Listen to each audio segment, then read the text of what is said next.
இரவில் விழிப்பு வந்தால் ஒருவர் இரவில் விழிப்பு வந்து கீழ்காணும் துஆவை ஓதி மன்னிப்பு கேட்டால் அதை இறைவன் ஏற்காமல் இருப்பதில்லை என்று நபிகள் நாயகம் ஸல்லல்லாஹு அலைஹி வஸல்லம் அவர்கள் கூறினார்கள்.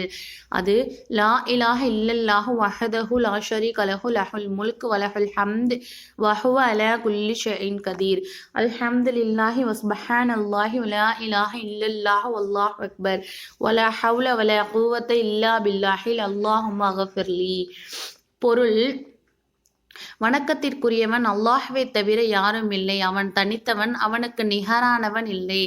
ஆட்சி அவனுக்கே, புகழும் அவனுக்கே. அவன் அனைத்து பொருளின் மீதும் ஆற்றல் உடையவன். அல்லாஹ் தூயவன். வணக்கத்திற்குரியவன் அல்லாஹ்வை தவிர யாரும் இல்லை. அவன் மிக பெரியவன்.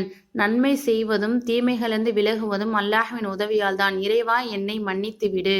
இன்ஷா அல்லாஹ் நம்ம இரவில் விழிப்பு வந்தா இதை நம்ம அதிகமா ஓதக்கூடியவர்களாக அல்லாஹ் ஆக்க கிருபை செய்வானாக. ஆமீன் ஆமீன் யா ரப்பல் ஆலமீன்.